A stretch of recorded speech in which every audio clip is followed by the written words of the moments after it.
will start a world war goes by many names. Lucifer, Mephistopheles, Beelzebub. He has corrupted souls, waited for millennia. Now, Satan's time has finally come, and his army of the damned is being assembled. Winner takes all. For thousands of years, prophets around the world have predicted the end of days. More than one suggests the apocalypse is fast approaching.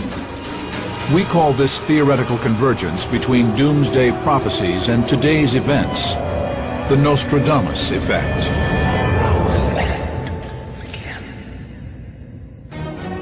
Does the devil really exist? More than 70% of all Americans believe that he does, and 1/3 of them fear his power will ultimately consume the world. Biblical prophecies predict that Satan will seize power in what is known as the end times. The ancient texts describe how he will amass an army of evil whose sole purpose is to destroy humankind. These prophecies suggest Satan will seduce millions into following him and ultimately bring about the end of the world. Some say that today's unrest is a sign that Satan's army has begun to assemble. Rising violence, not just between nations, but within societies all over the world, is one of the greatest signs, perhaps the greatest, that we're at the very end of the age, and it will grow much worse. The scripture says the whole world lies in the lap of the evil one. Does Satan actually exist? Is he possibly orchestrating our demise? Do other ancient cultures suggest similar evil figures, tempting us to commit wrongful acts?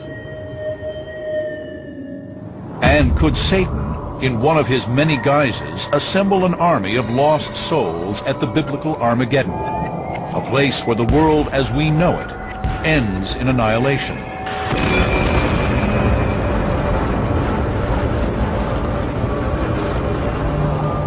We will neither refute nor endorse these theories, merely present the evidence. Satan is the father of lies. He is the one who is ultimately bringing all these conditions to the world around that affect men as they do. Satan appears in early Judaic texts as an agent of God whose sole purpose is to tempt mankind into sin. But many Christians believe Satan is a fallen angel who was once loyal to God, and in the ultimate act of vengeance is now conspiring to overthrow his kingdom. Here's God occupying the top spot in the cosmos, and Satan doesn't like that. He can't stand it. His pride won't let him accept that. So arrogance and pride, those are the hallmarks of Satan throughout the ages. In the book of Revelation, Satan appears during the time of tribulation, a 7-year period characterized by extreme disasters. At the end of this biblical time period, Satan returns to earth to recruit corrupt souls for an army that will confront God. This Revelation prophecy establishes the ultimate battle that will occur between good and evil. Woe to the inhabitants of the earth and of the sea, for the devil is come down unto you, having great wrath, because he knoweth that he hath but a short time. This form of writing we call apocalyptic. It comes from the word for revelation, apocalypse. This apocalyptic writing had certain characteristics that were common all across apocalyptic examples of writing. For example, virtually all of them feature some kind of great cataclysm, some kind of great battle between the forces of good and the forces of evil. But is Revelation's depiction of Satan's prophecy meant to be taken literally? And how does this belief compare to other religions? An examination of early civilizations reveals that certain cultures believe in a supernatural evil being. If you go back to the earliest cave paintings, you know, several thousand years before Christ, and you look at those, there will be animal-like, half-man, half-beast figures. A powerful god, capable of death and destruction, emerges from the texts of ancient Egypt. Ancient Egyptians had a kind of devil-like figure that at the end of your life you would appear before the gods and they would weigh your life. The goodness in your life had to outweigh a feather. If it didn't, you were cast off into some form of darkness. And what of Islam? Does this global faith, 1.5 billion strong, have a satanic figure that orchestrates the end of days?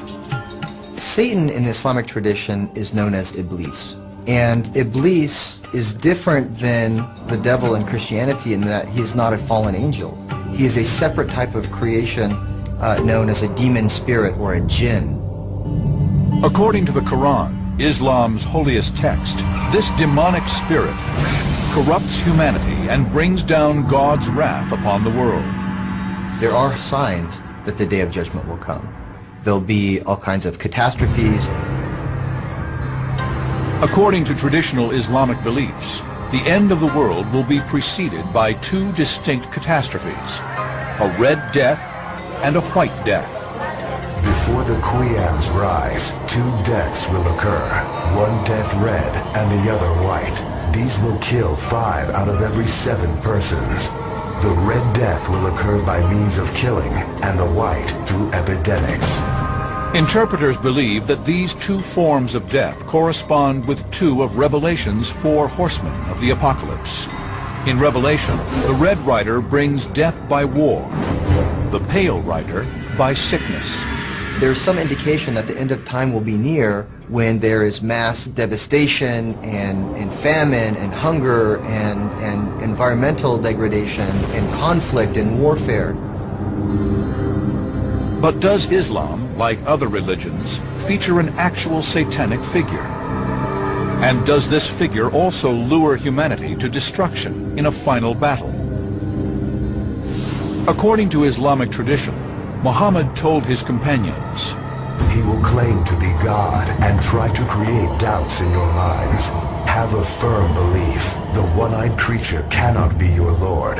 He will claim to have come with the gifts of paradise and an arsenal of hell. There will be a great deceiver, the Dajjal, who will appear and lead people astray and will wreak havoc on the environment and on civilization and will destroy and kill many people. In the midst of this suffering, the Islamic prophecy suggests a Redeemer called the Mahdi will return alongside Jesus Christ. The Islamic view of the end of the world is very similar to that of the Christian view. Muslims believe that Jesus will come back at the end of time. According to Islamic tradition, Jesus and the Mahdi will join forces and lead their chosen ones into battle against the one-eyed Dajjal and the Sufyani, a bloodthirsty tyrant.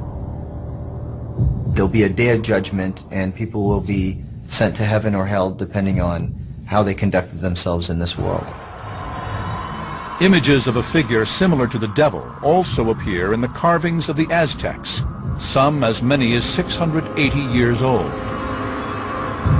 In addition, the Hopi Indians believe in a malevolent force. They imagine this force not in human form, but as a fog that rises from the earth to dilute the hearts and minds of people. Like Satan, the fog is prophesied to bring about complete destruction, which the Hopi call the Day of Purification. The Hopi had 5 worlds. We're moving from the 4th into a 5th. And they predicted it would be a time of unrest and chaos and disorder. And I think, again, if you look at the news, we're seeing that.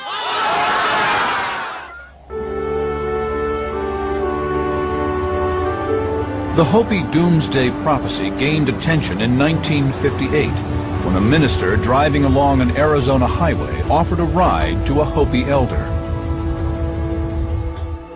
After riding in silence for several minutes, the elder shared his prophecy of a battle between good and evil that will abruptly end the current era of man.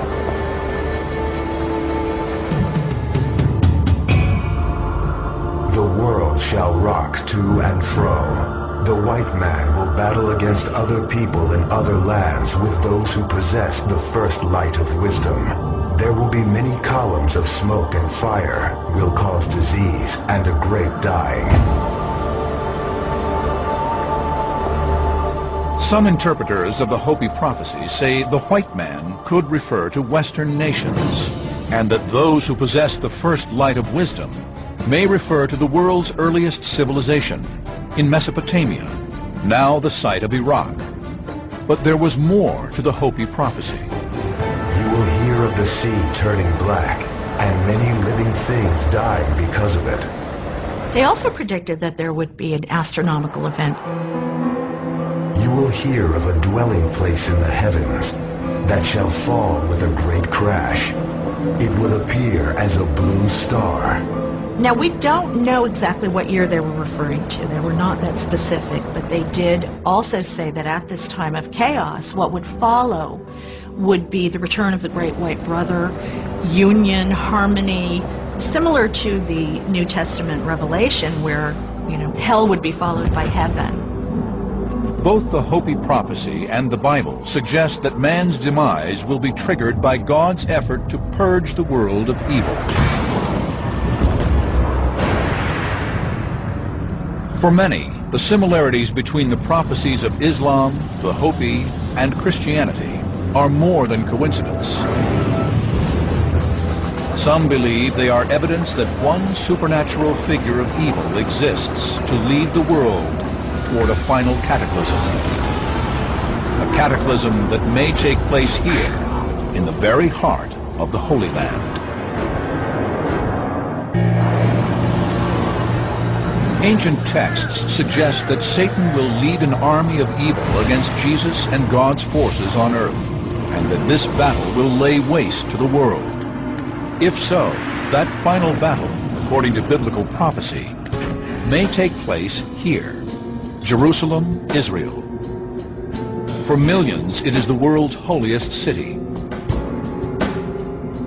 Here, three great religions have converged: Islam, Judaism, and Christianity. According to one biblical prophet, Ezekiel, Jerusalem is where a great destruction will take place. His prophecy, dated around 586 BC, is recorded in the Old Testament. I will bring them out from the nations and gather them from the countries, and I will bring them into their own land. God said throughout the Old Testament that in the last days, I will draw my people from the four corners of the earth back to the land of their forefathers, Palestine. This roughly 40-mile wide stretch of land between the Mediterranean Sea and the River Jordan has been besieged by violence and war since the dawn of man. The United Nations established land for a state of Israel here in 1947, and the Jewish people who populate this tiny nation have struggled to survive ever since. The Bible says that God set Jerusalem at the center of the nations and placed the rest of the nations around her. I describe Israel as the epicenter of the world, Jerusalem as the epicenter of Israel, and the Temple Mount as the epicenter of Jerusalem. Those who accept Ezekiel's prophecy that Israel marks the site of our ultimate doom also look to another Old Testament prophet, Zechariah. In 518 BC, he recorded his prediction that Israel would regain the city of Jerusalem.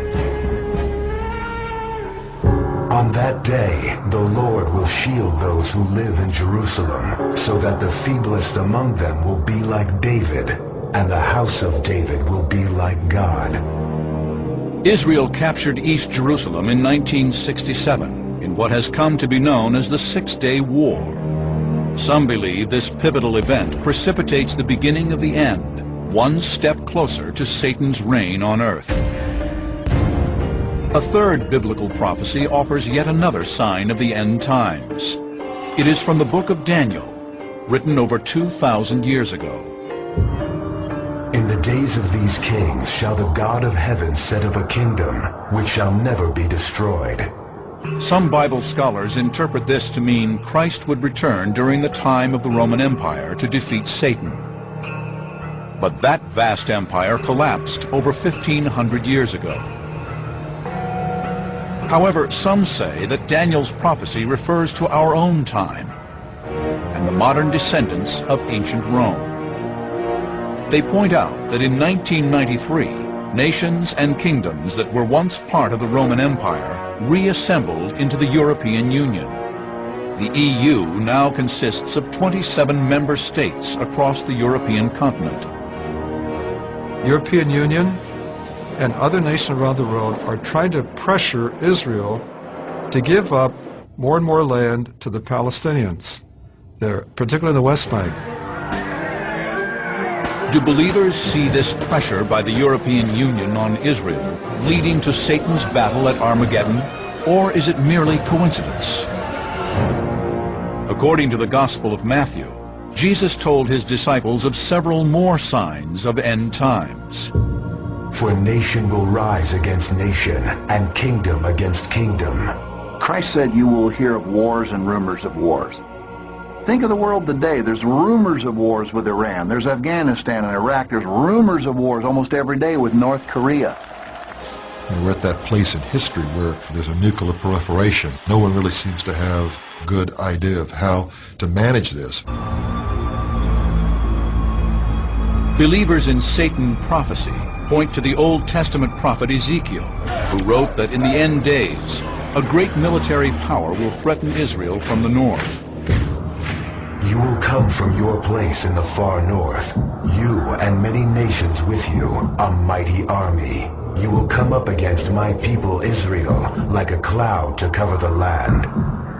Some believe there is a direct link between Ezekiel's prophecy and Russia.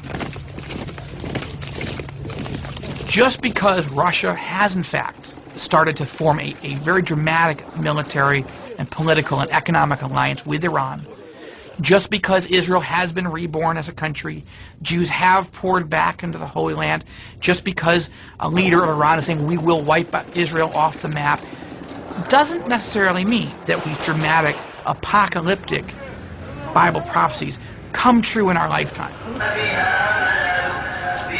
On the other hand, the question is, can you really rule out that possibility given what is happening in our world today? Others argue that looking for connections between prophecy and world politics is a dangerous tendency. The problem with this tendency to identify the enemies that we feel we have at a particular moment and to identify them with the Bible is that now you have a sort of religious endorsement for your anger, for your political or social anger. And that can be a very dangerous tendency. Some Christians suggest Satan's presence in the end times may also be seen in the most controversial book of the New Testament, Revelation. Written by John of Patmos before 70 AD, this apocalyptic vision predicts that a nation to the east of Israel will amass an enormous army. And the 4 angels were released to kill 1/3 of mankind. The number of the mounted troops was 200 million. What it says in the book of Revelation is that the river Euphrates will be dried up to make way for the kings of the east.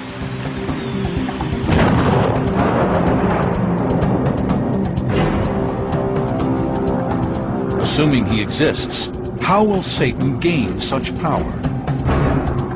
There are those today who worship Satan openly. But are these modern pagans really soldiers in Satan's army, leading us to annihilation? Satan, the malevolent figure Christians accept as the ultimate force of evil. Biblical texts predict he will lead the world to a violent and destructive end. To some, today's unrest is proof that the prophecies contained within these texts are being fulfilled. He is a father of deception. So he's behind drawing people to those things which are not the truth, which are things which are a lie. And so this is his final assault on humanity and on planet Earth. Those convinced that Satan truly exists believe he can only challenge God by raising a massive army. Armies with troops numbering in the millions exist today, not to mention less structured guerrilla and terrorist soldiers. They would appear to be perfect candidates for Satan's army. But is this what believers think? Ancient texts suggest instead that Satan will recruit his army by corrupting mankind one soul at a time. The Apostle Paul said that in the last days, perilous times shall come, or dangerous times. And then he listed about 15 things that all have to do with character. In the Bible's book of Timothy, written in the 1st century AD, the disciple warns, "For men will be lovers of self, lovers of money, boastful, arrogant, brutal, haters of good, treacherous, reckless, conceited, lovers of pleasure." Many believe Satan to be a fallen or corrupt angel. Satan is a very powerful angel, and angels have an intelligence and a knowledge far greater than human beings. And so Satan knows humanity in and out. He knows all of our weaknesses. According to the Bible, Satan's seduction of humankind is just one of several ways he will gather his doomsday legions.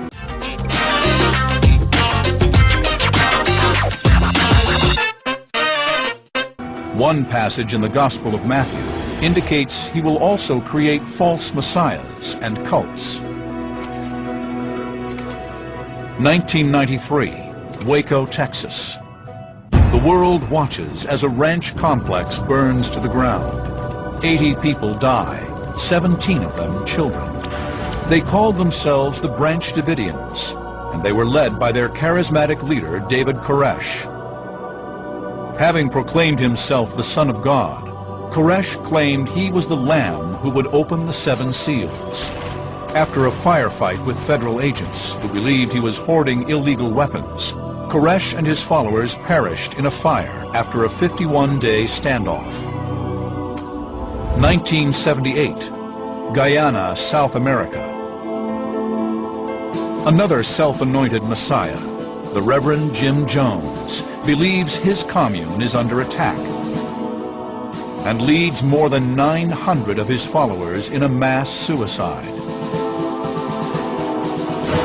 1969, Los Angeles, California. Charles Manson seduces his so-called family to commit a series of gruesome murders. Were these men puppets of Satan, recruiting souls for his army? We like to personify kind of feelings and senses of what goes on in the world. Often in terms of individuals, so notorious criminals who go about, carrying out terrible acts of terrorism, kind of inhuman acts of terrorism, that we sort of struggle to understand. I think that is when we start trying to think, well, there is a kind of force for evil in the world that is bigger than any individual. People can easily convince themselves that they're doing good while they're doing terrible things. I'm surprised that we don't have more Jim Jones, more David Koreshes, and more Charles Mansons. I mean, we're lucky that these people are fairly rare. Much like Christians today, fringe groups, including some satanic sects, believe in Satan's existence and that he will dominate the world as it approaches Armageddon. In nomine Satanas, Lucifer excelsis Dei. One of the more moderate groups is the Church of Satan, founded in 1966 with many adherents across the U.S. Their beliefs tend more toward hedonism, with carnal pleasures leading to greater self-knowledge. Hail Satan! Hail Satan! The best way to explain the philosophy of the Church of Satan is probably that it's a very secular, rational philosophy based on responsible self-indulgence.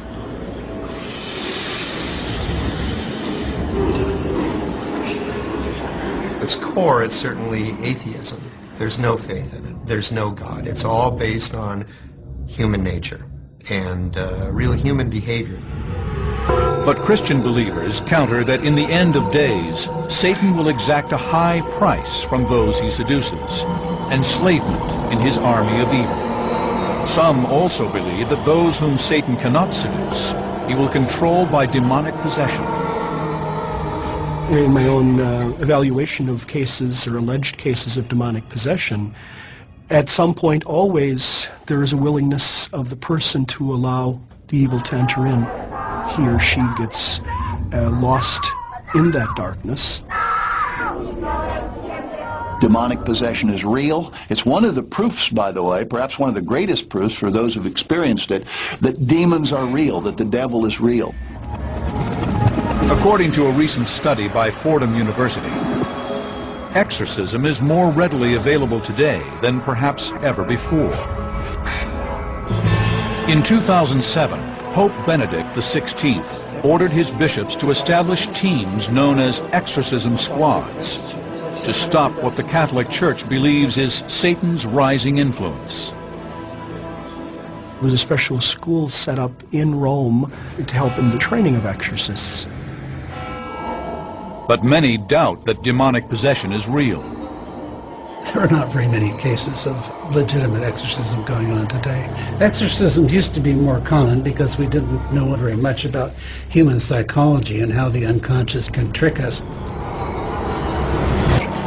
Even so, certain Christian believers accept that demonic possession is valid. And they fear that Satan continues to use it to gather his army. According to some of these believers, there are more gruesome examples of Satan on earth. They point to the rise in cases of ethnic cleansing, a euphemism for the persecution or massacre of a select population. During a 3-month period in 1994, the Hutu-led militia in Rwanda killed about 800,000 Tutsis in what has been called the Rwandan genocide. For those who believe in the existence of Satan, such shocking events seem possible only through his direction. Satan teaches us many things. The first thing that he teaches us that he's returning. And we are to provide an army for his return. Whenever there is evil, genocide, atrocities that are committed, violations of human rights, destruction of the environment, all of these are evil deeds. And evil, in its essence, is rooted in the teachings of Satan and those who follow his temptations. Believers in biblical prophecy suggest that before Satan can implement his plan to wipe out mankind, he will need to enlist the help of 2 lieutenants into his army. Together, they will become an unholy trinity, and their communion will be one of the last signs that Armageddon is at hand.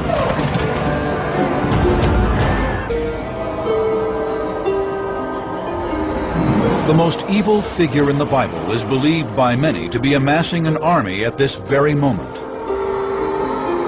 His name is Satan.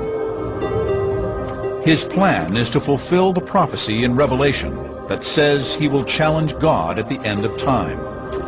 But before his army can attack, signs must be revealed and events must fall like dominoes, leading to a final confrontation, a poisoned landscape, calamitous events, and the arrival of 2 monsters, the Antichrist and the false prophet, are a few of the signs that Satan's army is assembling. But is there any evidence of these prophecies coming to pass? Is global warming the work of Satan? Is globalization the work of Satan? Is terrorism the work of Satan? That might be true. The atomic weapons, are they the work of Satan?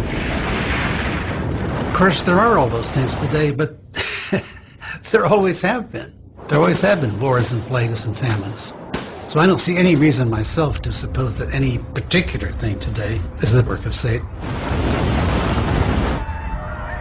Certainly there have always been problems in every age, but it's an intensifying of problems. Those are the 2 key elements, greater in intensity and greater in number. and no one seems to be able to figure out what to do about it. Further examination into the book of Revelation may provide clues on how Satan may lead mankind into Armageddon. It says Satan will bring to power two key allies, both men, the Antichrist and a false prophet. The text describes how these figures will help Satan deceive humanity and lead the world to annihilation. According to Revelation, Satan's plan begins when the Antichrist is first introduced onto the world stage. And behold, a white horse, and its rider has a bow, and a crown was given to him, and he went out conquering and to conquer. According to some biblical experts, the Antichrist, the first of the notorious four horsemen of the apocalypse, will falsely claim to bring peace. It's going to be the peace that will destroy many. It says it will be made and confirmed by the one called Antichrist. Labeling people the Antichrist, the whole concept smacks of somebody having an ulterior motive, and that is to demonize and caricature somebody. That being said, we can't discount altogether those voices that see it as something real. Revelation describes how the Antichrist begins to consolidate his power. And he was given authority over every tribe, people, language, and nation. He is going to stir up such international problems that people will be looking for some kind of savior, some kind of messiah, somebody who will step into the scene politically, who will be able to solve the problems of the world. He'll bring war, he'll bring problems, but he will bring a sense of unification. Nostradamus, the renowned 16th century seer, also wrote of an Antichrist. In one quatrain written in 1555, Nostradamus seems to be describing the same Antichrist depicted in Revelation. One who the infernal gods of Hannibal will cause to be reborn, terror of all mankind. Never more horror, nor the newspapers tell of worse in the past than will come to the Romans through Babel. Babel is the ancient name for Iraq. Iraq comes up as Mesopotamia, where a crusading army goes and loses a war. Who did Hannibal worship? He worshipped the Phoenicians. Where were they worshipped? Across North Africa and what is currently the Middle East, all the way to Persia. That means Lebanon, Israel, Syria, Iraq. To some, this suggests the Antichrist will come from the Middle East. One who the infernal gods of Hannibal will cause to be reborn. The Antichrist is probably here. And this man may not even know he is the Antichrist. Christians have to consider the reality of a possible Antichrist. However, we have to keep in mind we're dealing with apocalyptic literature. What they're trying to express is a feeling, a sentiment, and they're speaking through imagery. It's analogy, it's symbol, it's metaphor. Even so, the ancient text of Revelation suggests another puppet of Satan must appear to prepare the way for Armageddon. The Bible calls this second evil emissary the false prophet. He gives a man who is called his false prophet the ability to do pseudo-miracles and signs and wonders so that he deceives the nations at this point. The description bears a superficial resemblance to some modern-day preachers, but with a key difference. Revelation describes that by performing a miracle, the false prophet will trick the world into worshiping the Antichrist, whom the text also calls the beast. And he had power to give life unto the image of the beast, and cause that as many as would not worship the image of the beast should be killed. Revelation also says the false prophet will employ awesome powers. And he performed great and miraculous signs, even causing fire to come down from heaven to earth in full view of men. He's able to call fire down from heaven. That's not something your everyday ordinary prophet can do. It has to be a venerated, respected religious figure that everybody would not suspect as being someone who could be a person of darkness or great evil. According to Revelation, the false prophet will command everyone to take the mark of the beast. He also forced everyone, small and great, rich and poor, free and slave, to receive a mark on his right hand or on his forehead, so that no one could buy or sell unless he had the mark, which is the name of the beast or the number of his name. Some interpreters who understand the Bible literally believe this scenario could be played out today using current technology. Barcodes, first implemented in grocery stores in the 1970s, are now used to track a host of items, including household pets and cattle. Could this tracking technology also be applied to human beings? Right now we have RFID technology, which could possibly tag every single person in the world to track them and to locate them wherever they are. And we also see other technologies that might come about, such as nanotechnology, that could possibly form some of these Bible prophecies as well. But others have a different interpretation of the Bible. What's being expressed here, I think, is more a fear of technology and probably a very good fear of the increasing power of Big Brother, rather than something that I think is a literal understanding of the book of Revelation.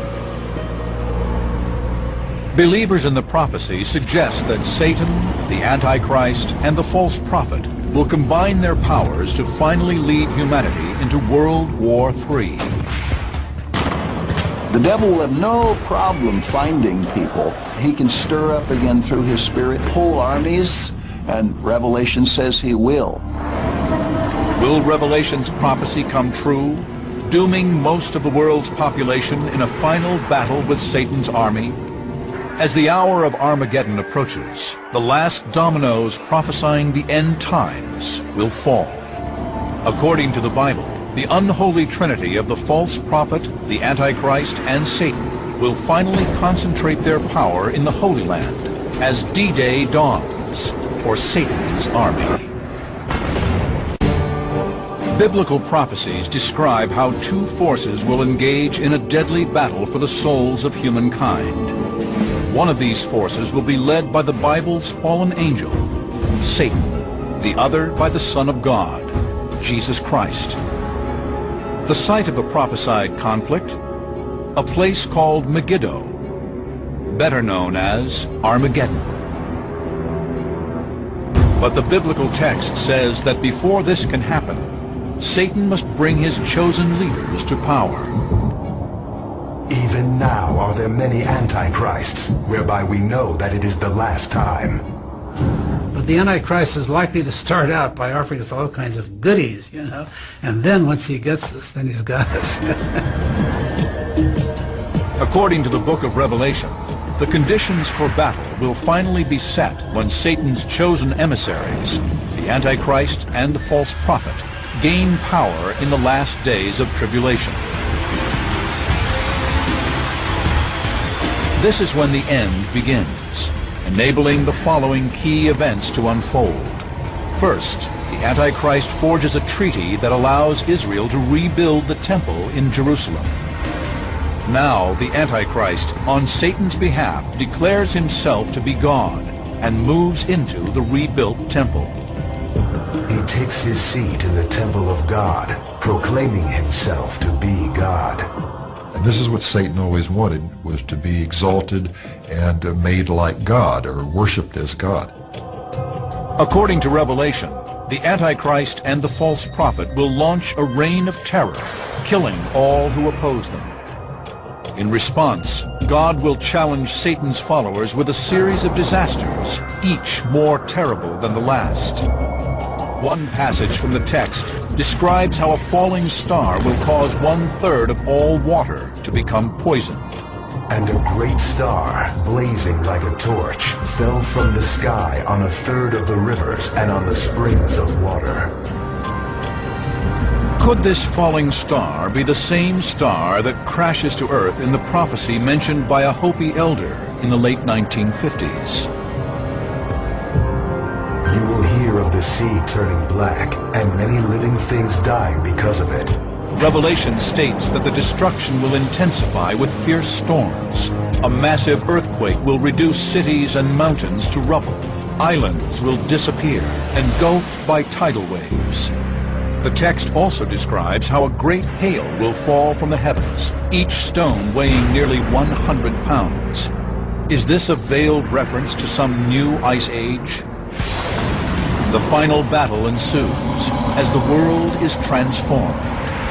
The judgment now is coming, and he will be the instrument of bringing it to its final climax. As he raises the nations up against God, he brings all of the nations of the earth against Jerusalem to do battle.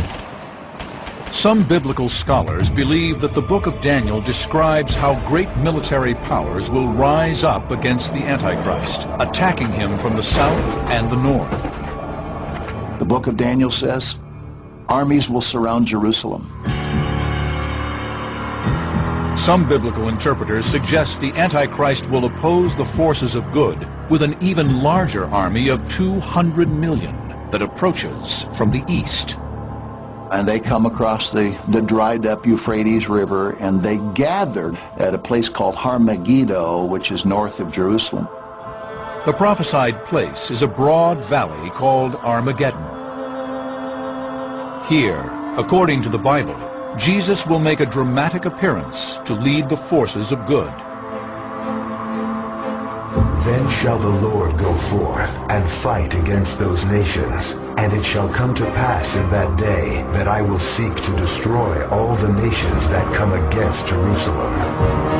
The final battle between good and evil begins. This is according to John the Apostle, as he recorded in the controversial book of Revelation nearly 2,000 years ago. And I saw an angel standing in the sun, and he cried with a loud voice, saying to all the fowls that fly in the midst of heaven, Come and gather yourselves together unto the supper of the great God, that ye may eat the flesh of kings, and the flesh of captains, and the flesh of mighty men. Revelation provides no details of the prophesied battle, only that Christ and his army are victorious. But some believe the Old Testament prophet Zechariah foresaw the grim aftermath. Their flesh shall consume away while they stand upon their feet, and their eye shall consume away in their holes, and their tongue shall consume away in their mouth.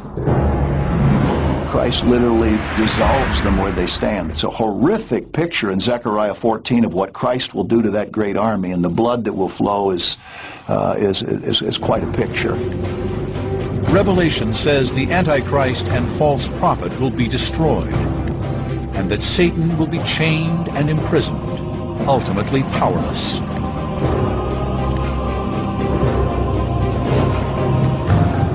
And then finally, at the very consummation of the age, he will be consigned to the lake of fire, which is really hell itself. The prophecy culminates with Christ ruling on earth in peace for 1,000 years. If, according to prophecy, the end has already begun, some believe we should also look to the prophets for guidance on how to prepare for that day. Muhammad, the prophet of Islam, taught his followers to live in this world as if you're going to live forever, but prepare for the meeting with your Lord as if you're going to die tomorrow. In Matthew chapter 25, the message is about how we're to live our lives. It means take care of each other. It means have compassion. It means to work for peace and justice. Prophecy makes us realize our own potential, good and bad. They force us to come to terms with which path are we going to take. Are we going to line up behind the forces of evil and destruction? Or are we going to line up behind the forces of good?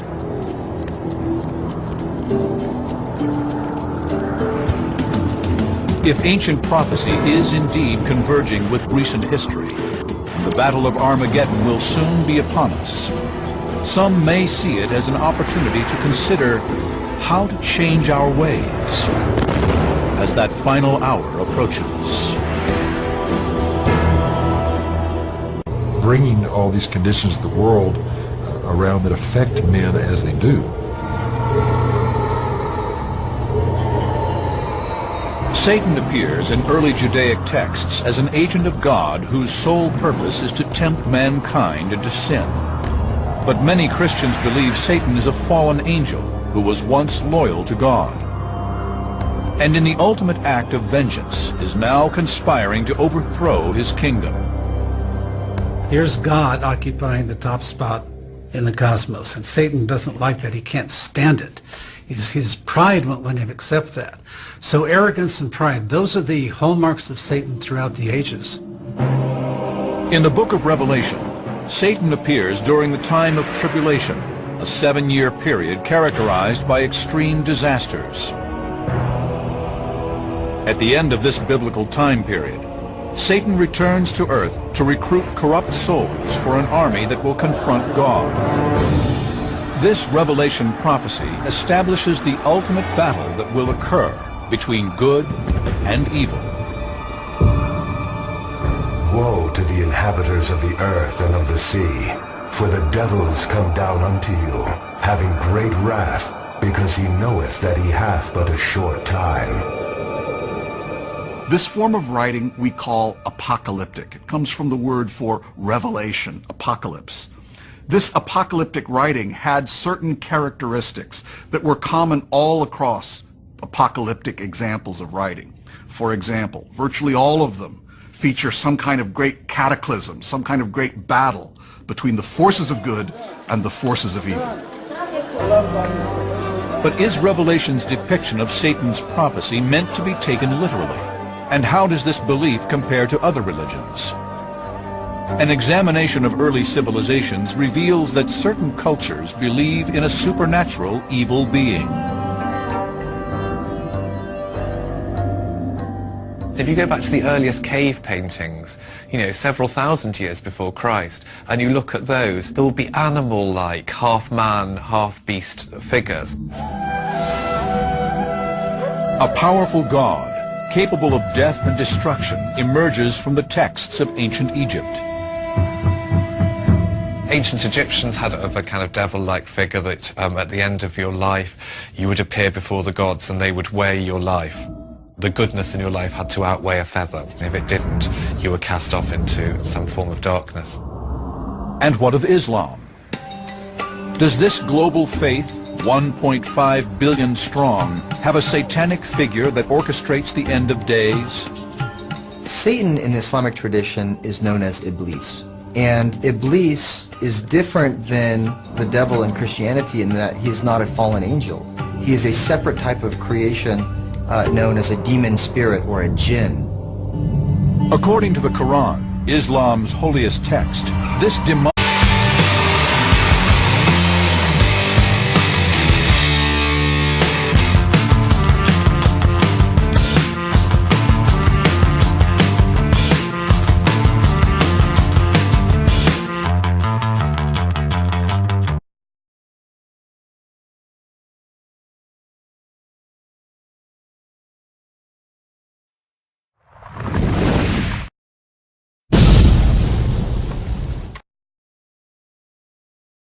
who will start a world war goes by many names.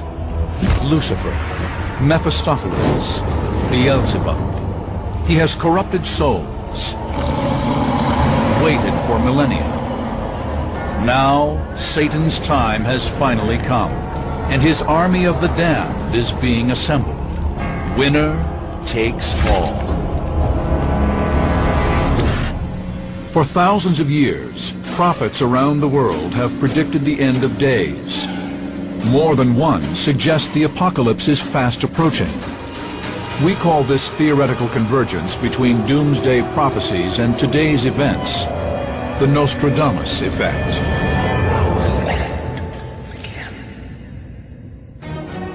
Does the devil really exist? More than 70% of all Americans believe that he does, and 1/3 of them fear his power will ultimately consume the world. Biblical prophecies predict demonic spirit corrupts humanity and brings down God's wrath upon the world. There are signs that the day of judgment will come. There'll be all kinds of catastrophes. According to traditional Islamic beliefs, the end of the world will be preceded by two distinct catastrophes, a red death and a white death. Before the Qiyams rise, two deaths will occur, one death red and the other white. These will kill 5 out of every 7 persons. The red death will occur by means of killing, and the white through epidemics. Interpreters believe that these two forms of death correspond with two of Revelation's 4 horsemen of the apocalypse. In Revelation, the red rider brings death by war, the pale rider by sickness. There's some indication that the end of time will be near when there is mass devastation and famine and hunger and environmental degradation and conflict and warfare. But does Islam, like other religions, feature an actual satanic figure? And does this figure also lure humanity to destruction in a final battle? According to Islamic tradition, Muhammad told his companions, "He will claim to be God and try to create doubts in your minds. Have a firm belief. The one-eyed creature cannot be your Lord. He will claim to have come with the gifts of paradise and an arsenal." That Satan will seize power in what is known as the end times. The ancient texts describe how he will amass an army of evil whose sole purpose is to destroy humankind. These prophecies suggest Satan will seduce millions into following him and ultimately bring about the end of the world. Some say that today's unrest is a sign that Satan's army has begun to assemble. Rising violence, not just between nations, but within societies all over the world, is one of the greatest signs, perhaps the greatest, that we're at the very end of the age, and it will grow much worse. The scripture says the whole world lies in the lap of the evil one. Does Satan actually exist? Is he possibly orchestrating our demise? Do other ancient cultures suggest similar evil figures, tempting us to commit wrongful acts? And could Satan, in one of his many guises, assemble an army of lost souls at the biblical Armageddon, a place where the world as we know it ends in annihilation?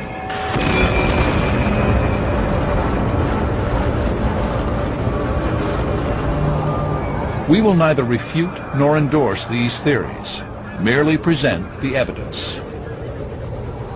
Satan is the father of lies. He is the one who is ultimately